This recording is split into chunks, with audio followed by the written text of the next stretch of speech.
ठीक है भाई, वर्क एग्जाम्पल हम कर रहे हैं पेज नंबर 113 पर। पहली पढ़ें सवाल। How much voltage be dropped across a 50 kilo ohm resistance.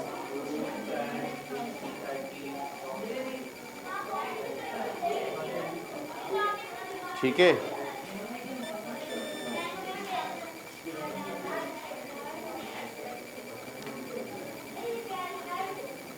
whose current is 300 micro ampere.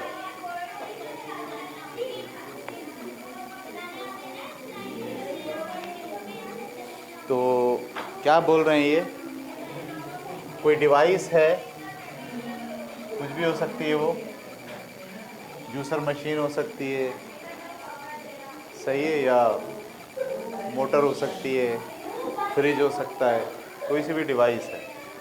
वो है कितनी, 50 किलो ओम की है, 50 किलो ओम की है, सही है। इस पर इसको आपने कहीं जोड़ा है वोल्टेज से, यहाँ कोई वोल्टेज है, अब एसी हैं या डीसी हैं ये नहीं पता, यहाँ से ला के जोड़ा है। कितने वोल्टेज लग रहे हैं ये नहीं पता। हाँ, इसमें से करंट जो गुज़र रहा है वो कितना गुज़र रहा है, वो 300 माइक्रो एम्पियर गुज़र रहा है। इसमें से जो करंट गुज़र रहा है वो कितना गुज़र रहा है, ठीक है। तो जो करंट गुज़र रहा है वो 300 माइक्रो एम्पियर है, और इसकी अपनी जो रेजिस्टेंस है, जो रुकावट डाल रहा है इस करंट में, वो कितनी है, 50 किलो। तो बताइए ऐसी सिचुएशन में जो वोल्टेज इस पे लगे हुए हैं वो कितने लगे हैं। तो डेटा हमारे पास बना सकते हैं हम इसकी बुनियाद पर। क्या डेटा होगा, रेजिस्टेंस दी गई है आपको कितनी, 50 किलो ओम। किलो को आपको ओम में कन्वर्ट करना है, इसके लिए आप 50 को मल्टीप्लाई करोगे, किलो का मतलब होता है 1000, ठीक है। तो ये बना आपके पास कितना, 50 के साथ 3 जीरो ओम, ये रेजिस्टेंस आ गई। करंट कितना गुजर रहा है, 300 माइक्रो एम्पेयर। माइक्रो का मतलब क्या होता है, 10 की पावर माइनस का 6। तो ये हो गया 10 की पावर माइनस का 6 एम्पेयर। मालूम क्या करना है, वोल्ट।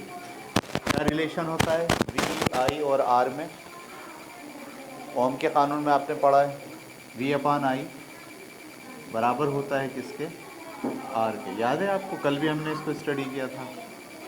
तो वी हमको मालूम करना, ऐसे ही रहने दिया, आई की जगह क्या लिख सकते हैं, 300 इंटू 10 की पावर माइनस का 6 is equal to R. R की जगह क्या लिखेंगे,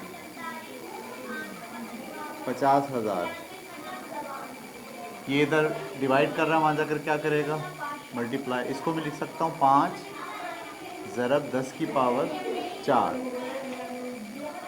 ये समझ में आई बात, 4 ज़ीरो हैं तो इसको क्या लिख सकता जा सकता है, 10 की पावर 4। इसी तरीके से अगर आप इसको गौर से देखें तो ये 10 की पावर माइनस का 6 है, और ये 10 की पावर 2 है। तो 6 में से 2 गया, कितना बचा, 10 की पावर माइनस का 4। तो ये 10 की पावर प्लस का 4 और 10 की पावर 4 माइनस का 4 मिलेंगे तो ये बन जाएगा 1। यानी 4 में से 4 गया 0, और 10 की पावर 0 का मतलब क्या होता है, 1। तो 5 दिया 15, तो वोल्ट कितने लगे हमें, 15 वोल्ट। उतारिए इसे, ऑफ करें।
सेम।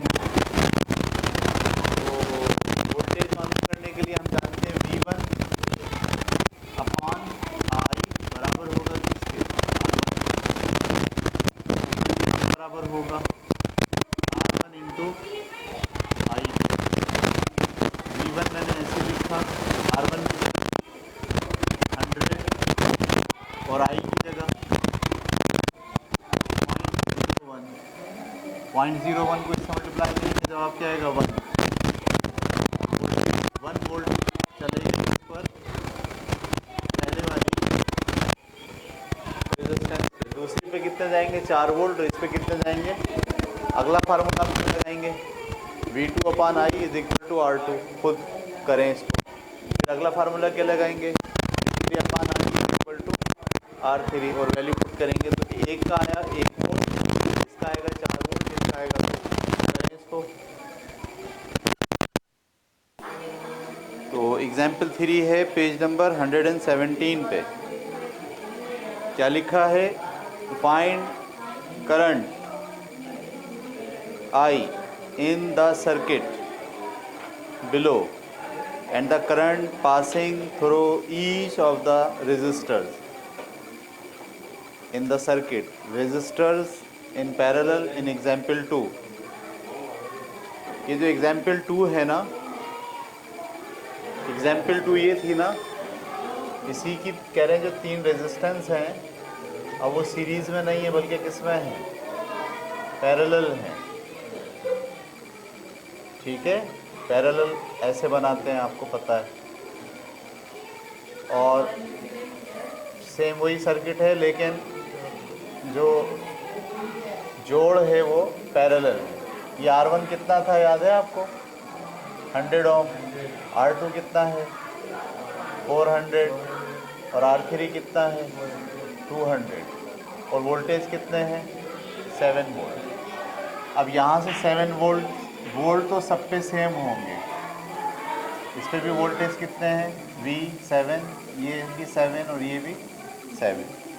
लेकिन जो सर्किट में से करंट गुजरेगा ऐसे जब जाएगा तो वो डिवाइड होगा।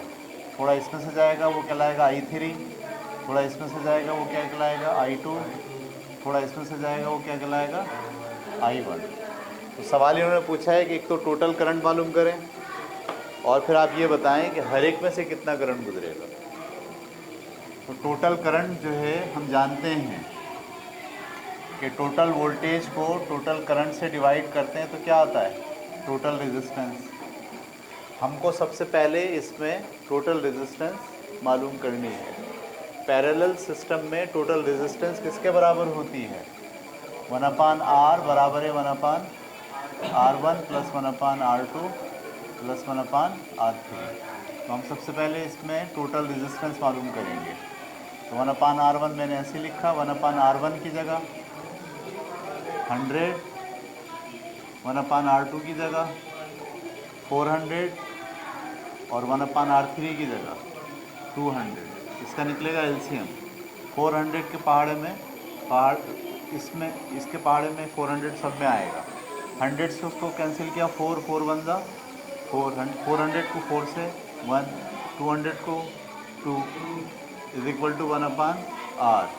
1/R इज इक्वल टू 4 और 2 6, 6 और 1 7, 7/400। इसको पलट दें, R is equal to 400 divided by 7। ये आ गई इसकी टोटल रेजिस्टेंस। सही है। तो हम जानते हैं कि जो total voltage divided by total current बराबर होता है कि इसके टोटल रेजिस्टेंस के। टोटल वोल्टेज कितने हैं 7। आई हमें मालूम करना, उसको वहाँ ले जाओ, R को नीचे ले आओ।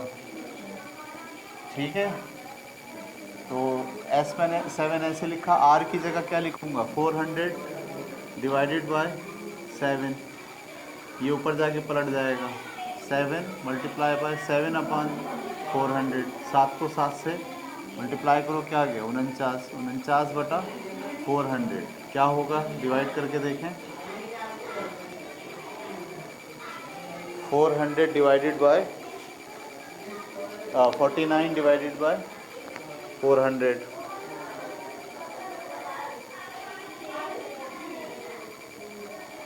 49 डिवाइडेड बाय 400, ये निकलता 0.1225। तो करंट कितना आ गया?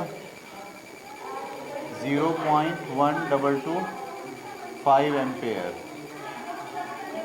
करंट तो ज़्यादा गुजर रहा है, उसमें कितना गुजर रहा था? 0.01 गुजर रहा था, इसमें करंट ज़्यादा गुजर रहा है।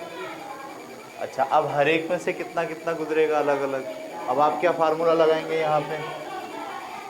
I1 बराबर होगा किसके? ये देखो, मैं I को यहाँ ले, R को यहाँ ले आओ, V/R1। I1 मैंने ऐसे लिखा, V की जगह पे 7, R1 की जगह 100। ये कितना निकला? 0.07। I2 की जगह क्या लिखोगे आप? V/R2। V की जगह पे 7 और R2 कितना है? 400। तो 7 को 400 से डिवाइड करेंगे, कुछ जवाब आ जाएगा, वो यहाँ आ जाएगा। I3 किसके बराबर होगा? V/R3। V की जगह पे क्या लिखेंगे? 7 और R3 की जगह पे क्या लिखेंगे? 200। इसको जब डिवाइड करके जहाँ जवाब आ जाए। ठीक है, उतारें।